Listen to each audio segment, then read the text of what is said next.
بسم اللہ والحمد للہ والصلاة والسلام علی رسول اللہ صلی اللہ تعالیٰ علیہ وسلم۔ عزیزان محترم،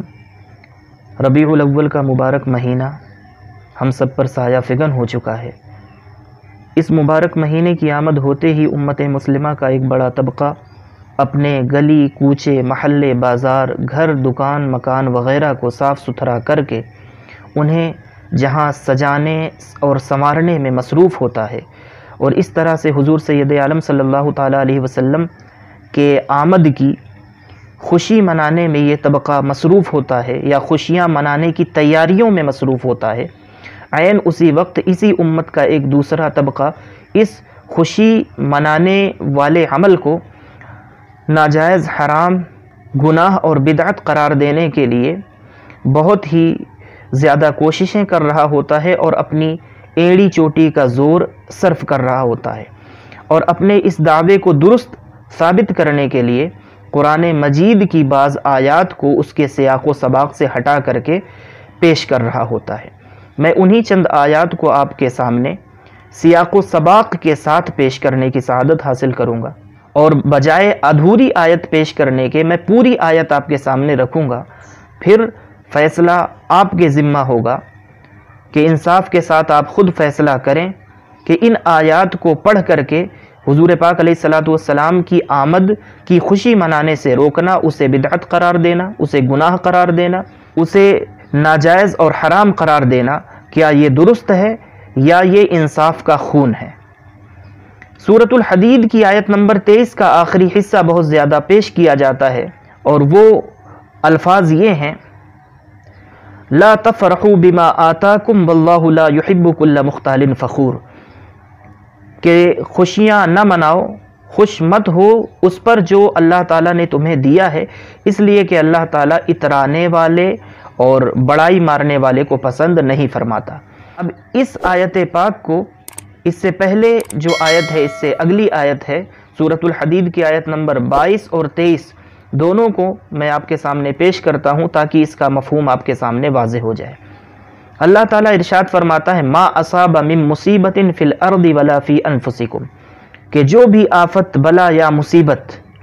زمین میں آتی ہے یا تمہارے نفوس میں، تمہاری جانوں میں اور تمہارے وجود کو جو مصیبت پہنچتی ہے، تو اللہ تعالیٰ ارشاد فرماتا ہے: الا فی کتاب من قبل ان نبرأها، وہ ایک کتاب میں یعنی لوح محفوظ میں پہلے سے اللہ تعالیٰ نے درج کی ہوئی ہیں، محفوظ کی ہوئی ہیں، جمع کی ہوئی ہیں، یعنی لکھ کر کے اس نے انہیں محفوظ رکھا ہے۔ زمین میں آنے والی مصیبتوں میں سے زلزلہ مراد ہو سکتا ہے، یا کبھی سیلاب آ جائے تو سیلاب کی وجہ سے جو مصیبت آتی ہے وہ مصیبت مراد ہو سکتی ہے، یا کبھی بارش کی کمی کی وجہ سے قحط پڑ جائے، خشک سالی ہو جائے، پھلوں پھولوں کی کمی وغیرہ ہو جائے، تو اس طرح کی بہت سی جو مصیبتیں، زمینی مصیبتیں جنہیں کہا جاتا ہے، وہ تمام مصیبتیں اس سے مراد ہو سکتی ہیں۔ اور جانوں پر آنے والی آفت بلا یا مصیبت سے جسم کا مریض ہو جانا یہ مراد ہو سکتا ہے، یا کسی کا اس دنیا سے کوچ کر جانا، انسان کا بے اولاد ہونا یا کسی کی اولاد کا فوت ہو جانا، یہ تمام مصیبتیں مراد ہو سکتی ہیں۔ تو اللہ تعالیٰ یہ بتلا رہا ہے اس آیت پاک میں کہ جو بھی مصیبت آنی ہے یا آئے گی تمہارے اوپر یا زمین پر، ہم نے پہلے سے اسے لکھ رکھا ہے، محفوظ کیا ہوا ہے۔ اور چونکہ اتنی بہت سی چیزیں لکھ کر کے رکھنا، جمع کرنا اور اتنا بڑا ڈیٹا اسٹور کرنا چونکہ بہت مشکل عمل ہے، اس کے باوجود اللہ رب العزت ارشاد فرماتا ہے: ان ذلک علی اللہ یسیر، یہ کسی اور کے لیے مشکل ہو سکتا ہے لیکن اللہ کے لیے یہ کام بالکل آسان ہے، اس کے لیے یہ کچھ بھی مشکل نہیں ہے۔ یہ ہو گئی سورۃ الحدید کی آیت نمبر 22، جس میں اللہ تعالیٰ یہ ارشاد فرما رہا ہے کہ جو مصیبت آنے والی ہے یا آ رہی ہے یا آئے گی، وہ مصیبت پہلے سے لکھی ہوئی ہے لوح محفوظ میں۔ اب دیکھیں اگلی آیت، اللہ رب العزت وجہ بتا رہا ہے کہ ہم نے کیوں انہیں پہلے سے لکھ رکھا ہے۔ لکھ کر کے رکھنے کی وجہ یہ ارشاد فرمائی: لکئی، اس لیے کہ لا تاسوا علی ما فاتکم، جو نعمت تمہارے پاس تھی پھر تم سے چھن گئی یا تمہارے ہاتھ سے چلی گئی تاکہ تم اس پر کف افسوس نہ ملو، افسوس نہ کرو۔ اس لیے افسوس نہ کرو کہ وہ فانی شے تھی اور اسے فنا ہی ہونا تھا، اور اللہ تعالیٰ نے پہلے سے لکھ کر کے رکھا ہے، تو اب اس پر افسوس کرنے سے کوئی فائدہ نہیں ہے۔ افسوس کرنے سے وہ جو نعمت گئی ہے وہ واپس آنے والی نہیں ہے، اس لیے افسوس کرنے سے کوئی فائدہ نہیں۔ اسی طرح سے آگے فرمایا وَلَا تَفْرَحُوا بِمَا آتَاكُمْ وَاللَّهُ لَا يُحِبُّ كُلَّ مُخْتَالٍ فَخُورٍ، اور جو کچھ ابھی تمہارے پاس ہے یا جو نعمت ابھی تمہارے پاس ہے جو اللہ تعالیٰ نے تمہیں عطا فرمائی ہے، اس پر اتراؤ مت، اس لیے کہ اللہ تعالیٰ کسی بڑائی مارنے والے، شیخی مارنے والے اور ڈینگے مارنے والے، اترانے والے کو پسند نہیں فرماتا ہے۔ یہ آیت پاک میں اللہ رب العزت پیغام دے رہا ہے، ایک جانب خوشی ہے، ایک جانب غم ہے۔ اگر مصیبت آ جائے اور غم آ جائے تو اللہ تعالیٰ یہ فرما رہا ہے کہ اس پر کف افسوس نہ منو۔ اس کا مطلب یہ ہے کہ غم کو اپنی طبیعت پر اتنا غالب نہ ہونے دو کہ جس کی وجہ سے تمہارے ہاتھ سے صبر کا دامن چھوٹ جائے۔ ایسا غم منانے سے منع کیا جا رہا ہے کہ جس غم کو منانے سے صبر کا دامن تمہارے ہاتھ سے چھوٹ جائے، ایسا غم نہ مناؤ، اس لیے کہ وہ چیز جانے والی تھی، فنا ہونے والی تھی، تو اس پر غم کرنے سے اور کف افسوس ملنے سے کوئی فائدہ نہیں ہے۔ اسی طرح سے اگر کوئی نعمت آپ کو ملی ہے تو اللہ تعالیٰ یہ بتلا رہا ہے کہ وہ نعمت بھی فنا ہو جانے والی ہے، اور جو نعمت فانی ہے، ہمیشہ رہنے والی نہیں، باقی نہیں ہے، تو اس پر اس قدر اترانا یہ عقل کے مطابق نہیں ہے۔ تو یہ دو چیزیں اللہ تعالیٰ نے ارشاد فرمائی ہیں۔ جب انسان کو غم پہنچے تو غم کو اپنی طبیعت پر اتنا غالب نہ کرے کہ صبر کا دامن ہاتھ سے چھوٹ جائے، اور جب کوئی نعمت مل جائے یا خوشی اسے میسر آئے تو اس پر اترائے نہیں، اس پر ڈینگے نہ مارنے لگے، اور اس پر ریاکاری نہ کرنے لگے، دکھلاوا نہ کرنے لگے، اور اس پر شیخی نہ مارنے لگے۔ یہ اللہ رب العزت نے ان آیات میں سمجھایا ہے۔ اب آپ اس سے خود بتائیں کہ حضور پاک علیہ الصلوۃ والسلام کی میلاد، آپ کی آمد کا تعلق اس سے کیا بنتا ہے؟ جب بھی کوئی بندہ مومن اور آپ کا امتی آپ کی آمد کی خوشی منا رہا ہوتا ہے، نہ تو وہ شیخی مار رہا ہوتا ہے اور نہ وہ ڈینگے ہانک رہا ہوتا ہے، بلکہ اللہ رب العزت کی اس عظیم ترین نعمت پر وہ اللہ رب العزت کی بارگاہ میں سجدہ شکر ادا کر رہا ہوتا ہے، شکر مندی اور نیاز مندی کا نذرانہ اپنے رب کی بارگاہ میں پیش کر رہا ہوتا ہے کہ مولا کریم تیرا شکر ہے کہ تو نے اپنا پیارا محبوب ہمیں عطا فرمایا اور ہمیں ان کی امت میں فرمایا۔ حضور کے آمد کی خوشی اللہ رب العزت کے شکر کی ایک بہترین شکل ہے۔ اب ایک آیت پاک اور دیکھیں، یہ سورۃ القصص کی آیت نمبر 76 ہے۔ اس میں بھی اسی طرح کے الفاظ ہیں جو اس خوشی کو منانے سے روکنے کے لیے پیش کیے جا رہے ہوتے ہیں، اور جو لوگ اس خوشی کو منا رہے ہوتے ہیں ان کو گناہ گار بدعتی ثابت کرنے کی کوشش کی جا رہی ہوتی ہے۔ سورۃ القصص کی آیت نمبر 76 کا آخری حصہ جو پیش کیا جاتا ہے وہ یہ ہے، لا تفرح ان اللہ لا يحب الفریحین، کہ اترا مت، خوش مت ہو کہ بے شک اللہ تعالیٰ اترانے والوں کو پسند نہیں فرماتا ہے۔ اب اس آیت پاک کو بھی شروع سے پڑھ لیں، یعنی جہاں سے یہ آیت شروع ہو رہی ہے۔ جب اس آیت پاک کو جہاں سے یہ آیت شروع ہوتی ہے وہاں سے مکمل آیت آپ پڑھیں گے تو سمجھ میں آ جائے گا کہ یہ بات کچھ اور کی جا رہی ہے۔ اب دیکھیں کہ یہ آیت پاک کیا ہے اور اس میں ذکر کس کا کیا جا رہا ہے۔ ان قارون کان من قوم موسیٰ، قارون جو کہ حضرت سیدنا موسیٰ علی نبینا و علیہ الصلوۃ والسلام کی قوم میں سے تھا، جب تک اس کے پاس دولت نہیں تھی اور اللہ تعالیٰ نے اس کو خزانہ عطا نہیں فرمایا تھا، تب تک یہ ایک با اخلاق شخص ہوا کرتا تھا، اور جیسے ہی اس کے پاس دولت آئی، خزانہ آیا، تو پھر اس نے کیا کیا؟ قرآن مجید کو دیکھیں، اس کی تو بڑی تفصیل ہے لیکن صرف اس آیت پاک میں جتنا ذکر ہے وہ میں آپ کے سامنے پیش کر رہا ہوں۔ فبغى علیہم، موسیٰ علیہ نبینا علیہ الصلوۃ والسلام کی قوم میں سے تھا، ان کا امتی تھا، لیکن امتی ہونے کے باوجود اور رشتہ دار ہونے کے باوجود اس نے اس وقت کے نبی برگزیدہ رسول پر زیادتی کی۔ فبغى علیہم، ان پر زیادتی کی اس نے۔ اللہ رب العزت نے اس کو جو خزانہ عطا فرمایا تھا، جو دولت اور مال عطا فرمایا تھا اللہ تعالیٰ نے، اس کا ذکر اللہ جل مجدہ الکریم نے یوں فرمایا ہے، وَآتَيْنَاهُ مِنَ الْكُنُوزِ مَا إِنَّ مَفَاتِحَهُ لَتَنُوءُ بِالْعُصْبَةِ أُولِي الْقُوَّةِ، کہ ہم نے اسے جو خزانہ عطا فرمایا تھا اس کی مقدار اتنی زیادہ تھی کہ اگر صرف ان کی چابیاں جو کنجیاں تھیں، اگر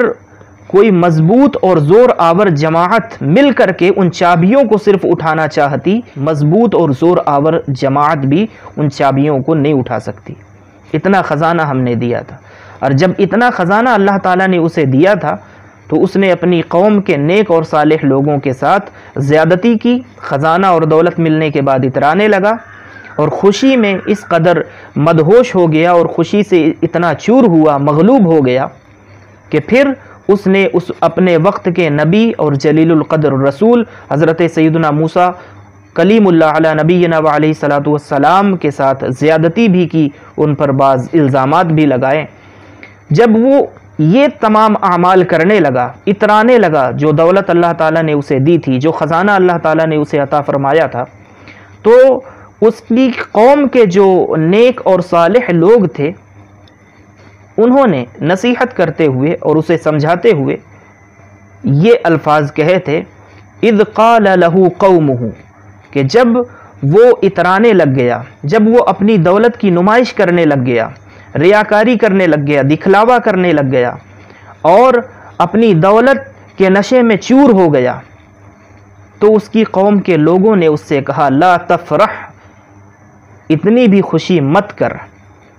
اتنا نشے میں، خوشی کی نشے میں چور مت ہو، اتنا مت اترا، ان اللہ لا یحب الفریحین، کہ بے شک اللہ تعالیٰ یوں اترانے والوں کو پسند نہیں فرماتا۔ دیکھیں یہ کس کی بات کی جا رہی ہے، قارون جو کہ خوشی کے نشے میں چور تھا، وقت کے نبی کے ساتھ اس نے زیادتی کی، ان پر ظلم کیا اور ان کے ساتھ بغاوت کی، تو اسے یہ نصیحت اس کی قوم کے جو نیک لوگ ہیں، مومنین ہیں، صالحین ہیں، وہ یہ کر رہے ہیں کہ ہمیں معلوم ہے کہ اللہ تعالیٰ نے تجھے اتنا خزانہ اور دولت عطا فرما دیا ہے، لیکن اس دولت کے مل جانے کا یہ مطلب ہرگز نہیں ہے کہ تو خوشی میں اتنا چور ہو جائے کہ وقت کے نبی کے ساتھ ہی بغاوت کر بیٹھے اور اپنی دولت کی یوں نمائش کرنے لگ جائے، یوں ریاکاری میں مبتلا ہو جائے اور یوں ڈینگے مارنے لگ جائے، یوں بڑائی اپنے لیے چاہنے لگ جائے، بجائے اللہ کے کہ جس نے تجھے یہ دولت عطا فرمائی ہے،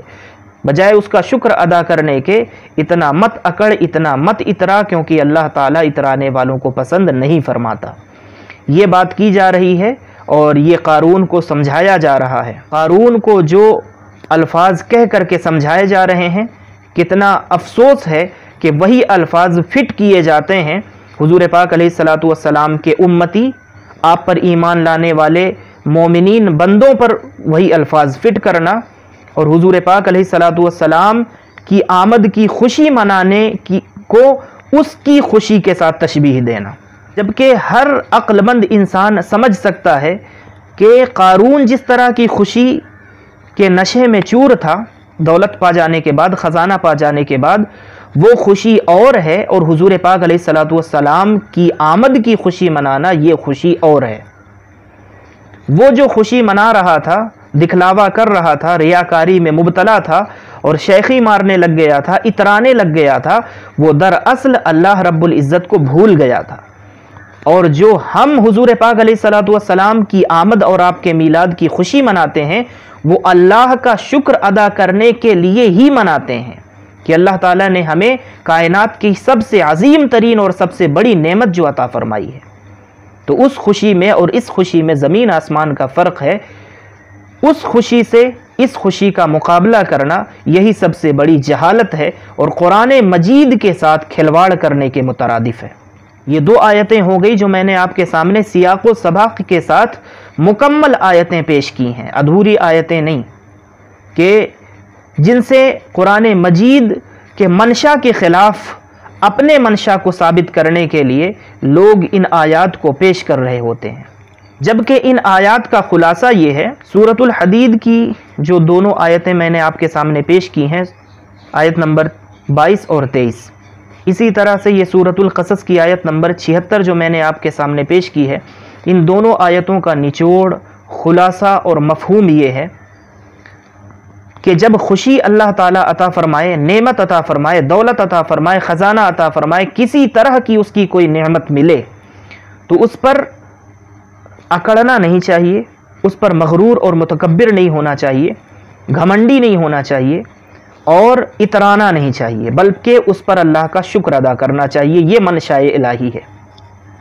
اور جب کبھی مصیبت آ جائے تو مصیبت کو بھی اپنی طبیعت پر اتنا غالب نہ ہونے دینا چاہیے کہ جس کی وجہ سے صبر کا دامن ہی ہاتھ سے چھوٹ جائے۔ کہ یہ دو چیزیں ہیں جو اللہ تعالیٰ نے ان آیات میں ارشاد فرمائی ہیں۔ اس کا تعلق غلامان مصطفیٰ صلی اللہ تعالیٰ علیہ وسلم کی وہ خوشی جو حضور پاک علیہ الصلوۃ والسلام کی آمد کے موقع پر وہ مناتے ہیں، وہ حضور پاک علیہ الصلوۃ والسلام کا امتی ہونے کی خوشی ہے، حضور پاک علیہ الصلوۃ والسلام کے مل جانے کی، آپ کو پا لینے کی خوشی ہے۔ اور وہ خوشی جو قارون منا رہا تھا خزانہ پا جانے کے بعد، اس خوشی کے ساتھ حضور پاک علیہ الصلوۃ والسلام کی آمد کی خوشی کو ملانا اور دونوں کو بالکل ایک جیسا سمجھنا سب سے بڑی جہالت اور بے وقوفی یہ ہے، بلکہ جہالت کی انتہا یہ ہے۔ جب اس نے خزانہ پایا تھا تو وہ اکڑ گیا تھا، وہ مغرور ہو گیا تھا، متکبر ہو گیا تھا، اس کی طبیعت میں گھمنڈ آ گیا تھا، وہ اترانے لگ گیا تھا، جبکہ اس امت کو حضور پاک علیہ الصلوۃ والسلام کی ذات کی شکل میں اور حضور پاک علیہ الصلوۃ والسلام کی صورت میں جب یہ نعمت ملی ہے تو کوئی اکڑتا نہیں، کوئی اتراتا نہیں، بلکہ اللہ کی بارگاہ میں سجدہ شکر پیش کرتا ہے، اللہ رب العزت کی بارگاہ میں نیاز مندی کا نذرانہ پیش کرتا ہے۔ تو یہ خوشی اور وہ خوشی کہاں سے برابر ہو گئی؟ ذرا سا کامن سینس کا استعمال کریں اور اب اللہ رب العزت نے جو عقل عطا فرمائی ہے اس کا درست استعمال کر لیں اور قرآنی آیات کے ساتھ اس طرح کا کھلواڑ بند کریں۔ اللہ رب العزت جب کوئی اپنا فضل عطا فرمائے اور نعمت عطا فرمائے تو کیا جواب ہوگا آپ کے پاس کہ سورہ یونس کی آیت نمبر 58 میں اس نے خود حکم دیا ہے کہ خوشی مناؤ، اس نے خود حضور پاک علیہ الصلوۃ والسلام کو حکم فرمایا، قل اے محبوب آپ فرما دیں، یہ محبوب سے کہلوایا جا رہا ہے، قل بفضل اللہ وبرحمتہ۔ جب اللہ رب العزت کی کوئی نعمت بندے کو مل جائے، اس کا کوئی فضل بندے کو مل جائے تو اس نے خود اپنے پیارے حبیب علیہ الصلوۃ والسلام کو حکم ارشاد فرمایا، فبذالک فلیفرحوا، تو اس پر خوشیاں مناؤ۔ یہ اللہ تعالیٰ خود سورہ یونس کی آیت نمبر 58 میں ارشاد فرما رہا ہے، اور آگے ارشاد فرمایا ہوا خیر مما یجمعون، اس طرح کی خوشی منانا جو کچھ بھی تم جمع کر رہے ہو تمہاری تمام جمع پونجی سے بہتر ہے۔ تو اللہ تعالیٰ تو یہ خود ترغیب دلا رہا ہے اور یہ حکم ارشاد فرما رہا ہے اور اپنے پیارے حبیب علیہ الصلوۃ والسلام کو یہ حکم دے رہا ہے کہ آپ کہیں اپنے امتیوں سے کہ جب اللہ کا فضل ملے، اس کی نعمت ملے، اس کی رحمت ملے تو اس پر خوشیاں مناؤ۔ تو کس منہ سے آپ کہتے ہیں کہ حضور پاک علیہ الصلوۃ والسلام کی آمد کی ہم خوشی نہ منائیں؟ ہماری نظر میں تو اللہ کا اس سے بڑا کوئی فضل ہی نہیں کہ اس نے اپنا حبیب ہمیں عطا فرمایا، اس سے بڑی کوئی نعمت نہیں، اللہ کی اس سے بڑی کوئی رحمت ہی نہیں کہ اس نے حضور رحمت للعالمین کو ہمیں عطا فرما دیا۔ شرم نہیں آتی حضور پاک علیہ الصلوۃ والسلام کی آمد کی جب ہم خوشی منا رہے ہوتے ہیں حضور پاک علیہ الصلوۃ والسلام کے غلام؟ تو ہم حضور پاک علیہ الصلوۃ والسلام کی ذات پاک کو چونکہ اللہ کی رحمت کی سب سے بڑی اور سب سے عظیم ترین شکل سمجھتے ہیں، اس لیے یہ خوشی ہم منا رہے ہوتے ہیں، اور اس پر قارون والی خوشی کو فٹ کرنا یہ کتنی بڑی ناانصافی ہے اور کتنا بڑا دجل ہے، فریب ہے، عیاری ہے، مکاری ہے، دھوکے بازی ہے اس امت کے ساتھ۔ اپنی آخرت کی کچھ فکر کریں۔ فرقہ واریت کا عفریت سر پر اتنا نہ سوار ہو کہ جو آپ کو اندھا کر دے اور آنکھیں کھول کر صحیح اور غلط میں تمیز کرنے اور فیصلہ کرنے میں جو فرقہ واریت کا عفریت جو ہے وہ مانع ہو، تو ایسے فرقہ پرستی کے لعنتی طوق سے اپنی گردن کو آزاد کر لیں۔ حضور پاک علیہ الصلوۃ والسلام سے یہ کہا جا رہا ہے کہ جب اللہ کا فضل اور اس کی رحمت ملے فَبِذَلِكَ فَلْيَفْرَحُوا، تو اہل ایمان کو چاہیے کہ اس پر خوشی کا اظہار کریں. کیسی خوشی؟ یعنی اللہ کا شکر ادا کریں. تو ہم جو حضور پاک علیہ الصلوۃ والسلام کی آمد اور آپ کی ولادت، آپ کے مل جانے اور آپ کا امتی ہونے کی حیثیت سے جو آپ کی خوشی منا رہے ہوتے ہیں آپ کی آمد پر، وہ دراصل اللہ کا شکر ادا کر رہے ہوتے ہیں. اور کیوں نہ ادا کریں کہ اللہ تعالیٰ نے حکم دیا ہے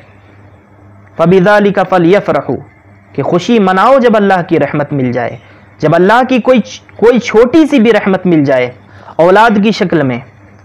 دولت کی شکل میں، صحت کی شکل میں، کسی بھی شکل میں جب اللہ کی رحمت ملے تو اللہ تعالیٰ فرماتا ہے کہ خوشیاں مناؤ. جب رحمت ملے تو خوشی منائیں، اور جب رحمت للعالمین تشریف لائیں تو خوشی نہ منائیں. ذرا سا اپنے اس عقیدے پر نظر ثانی کر لیں. پھر سے میں خلاصے کے طور پر یہ کہہ رہا ہوں، 3 جگہ سے میں نے قرآن مجید کی آیتیں پیش کی ہیں. آپ خود بھی میری بات پر اعتبار کیے بغیر قرآن مجید کو خود سے کھول کر کے پڑھیں اور انصاف سے فیصلہ کریں کہ اللہ رب العزت نے جو سورۃ الحدید کی آیت نمبر 22 اور 23 میں خوشی اور غم کا تذکرہ فرمایا ہے، وہاں یہ بتلا رہا ہے کہ جب غم آئے تو غم کا غلبہ اپنی طبیعت پر اتنا نہ ہونے دو کہ صبر کا دامن ہاتھ سے چھوٹ جائے. اور جہاں خوشی کا تذکرہ فرمایا تو وہاں یہ پیغام دیا ہے اور میسج دیا ہے کہ جب کوئی نعمت مل جائے تو اس پر بھی اتنا زیادہ خوش نہ ہو کہ خوشی کے نشے میں خوشیاں عطا فرمانے والے اور دینے والے کو بھول جاؤ. اور جو سورۃ القصص کی آیت نمبر 76 ہے، اس میں قارون کا ذکر کیا گیا ہے جو حد درجے کا کنجوس آدمی تھا. دولت مل جانے کے باوجود اللہ تعالیٰ نے اسے جو نعمت، جو دولت اور خزانہ عطا فرمایا تھا، اس کے باوجود وہ حد درجہ کنجوس تھا. اسے خرچ نہیں کرتا تھا غریبوں پر. اور اللہ تعالیٰ نے جو یہ نعمت عطا فرمائی تھی اس پر اس کا شکر ادا کرنے کے بجائے وہ اطراء لگ گیا تھا، مغرور ہو گیا تھا، متکبر ہو گیا تھا، گھمنڈی ہو گیا تھا، جس پر اس کی قوم کے لوگوں نے اسے نصیحت کی تھی کہ اس قدر مت اترا، اللہ تعالیٰ اس طرح اترانے والوں کو پسند نہیں فرماتا. رہی بات اللہ کے فضل اور اس کی نعمت پر خوشی منانے کی، تو وہ تو سورہ یونس میں اللہ تعالیٰ نے خود حکم دیا ہے اپنے پیارے حبیب علیہ الصلوۃ والسلام کو، قل بفضل اللہ وبرحمتہ فبذلک فلیفرحوا ھو خیر مما یجمعون. سورہ یونس کی آیت نمبر 58 ہے کہ اے محبوب صلی اللہ تعالیٰ علیہ وسلم آپ فرما دیں کہ اللہ کا جب فضل مل جائے، اللہ کی رحمت مل جائے، تو بندہ مومن کو یہ چاہیے کہ اللہ کے اس فضل پر اور اللہ کی اس نعمت اور رحمت کے مل جانے پر خوشیاں منائے، یعنی اللہ کا شکر ادا کرے، نیاز مندی کا نذرانہ پیش کرے. اور حضور پاک علیہ الصلوۃ والسلام کی آمد کی خوشی میں ہم یہی نذرانہ اللہ کی بارگاہ میں نیاز مندی اور شکر مندی کا پیش کر رہے ہوتے ہیں. اور حضور پاک علیہ الصلوۃ والسلام کا ذکر کر کے، حضور پاک علیہ الصلوۃ والسلام کا تذکرہ کر کے اللہ رب العزت کی نعمت مزید اپنی جانب متوجہ کر رہے ہوتے ہیں. اس کے باوجود اگر کسی کو یہ بات سمجھ میں نہیں آتی تو کم از کم قرآن مجید کی مقدس آیات کو بغیر موقع محل کے پیش کرنے کا عمل چھوڑ دیں، اور سیاق و سباق سے ہٹا کر کے جو منشائے قرآن ہے اس کی بجائے اپنے فرقے کی منشا کو اس میں شامل نہ کریں، اپنی طبیعت کی منشا کو اس میں شامل نہ کریں. اگر آپ حضور پاک علیہ الصلوۃ والسلام کا میلاد نہیں مناتے تو ہم آپ پر کوئی بھی فتویٰ نہیں لگاتے، اور نہ کوئی لگا سکتا ہے کہ جو حضور کی آمد کی خوشی نہ منائے. جو آج طریقہ رائج ہے اگر اس پر اس طریقے سے کوئی خوشی نہ منائے تو ہم اس پر کسی بھی طرح کا کوئی فتویٰ نہیں لگاتے. وہ اپنے طریقے سے منانا چاہتا ہے، روزہ رکھ کر کے منا لے. وہ حضور پاک علیہ الصلوۃ والسلام کی بارگاہ میں درود و سلام پیش کر کے منانا چاہتا ہے، انفرادی طور پر یا اجتماعی طور پر جس طرح سے منانا چاہتا ہے منا لے، کسی پر کوئی قدغن نہیں ہے. انصاف کے ساتھ سوچیں اور اس چیز کو یاد رکھیں کہ لا تفرح ان اللہ لا يحب الفریحین اور لا تفرحوا بما آتاکم، یہ مقام عید میلاد النبی صلی اللہ تعالی علیہ وسلم کی خوشی کے لیے نہیں ہے، اس کے لیے فبذالک فلیفرحوا کا مقام ہے. وہ جو لا تفرح اور لا تفرحوا بما آتاکم جو ہے وہ خوشی منانے کا وہ طریقہ کہ جس میں اترانا آ جائے، جس میں ڈینگے مارنا، جس میں بڑائی اللہ کی چاہنے کے بجائے اپنی بڑائی ظاہر کرنا، غرور گھمنڈ کے طور پر کسی خوشی کو منانا، دکھلاوے کے طور پر، ریاکاری کے طور پر، تو اس طرح کی خوشی منانے سے قرآن نے منع فرمایا ہے۔ رہی بات وہ خوشی جو اللہ رب العزت کی بارگاہ میں اس کی نعمت اور اس کے فضل اور اس کی رحمت کو پا کر کے شکرانے کی شکل میں ہو، نیاز مندی کی شکل میں ہو، تو اس کا خود حکم اللہ تعالیٰ نے اپنے پیارے حبیب علیہ الصلاۃ والسلام کے ذریعے سے ہمیں دیا ہے سورہ یونس کی آیت نمبر 58 میں۔ امت پر رحم کریں اور فرقہ واریت سے اجتناب کریں۔ جو افراد حضور پاک علیہ الصلاۃ والسلام کی آمد کی خوشی مناتے ہیں وہ شریعت کے دائرے میں رہ کر کے وہ خوشیاں مناتے رہیں، اور جو مروجہ خوشی جس طرح سے منائی جا رہی ہے اگر وہ اس طرح سے نہیں مناتے، کسی اور طرح سے منا لیتے ہیں، روزہ رکھ کر کے یا درود و سلام پڑھ کر کے، صدقہ و خیرات کر کے، تو وہ اپنے طریقے پر مناتے رہیں، ایک دوسرے پر کیچڑ نہ اچھالیں، فتویٰ بازی نہ کریں، اور کسی کے عمل کو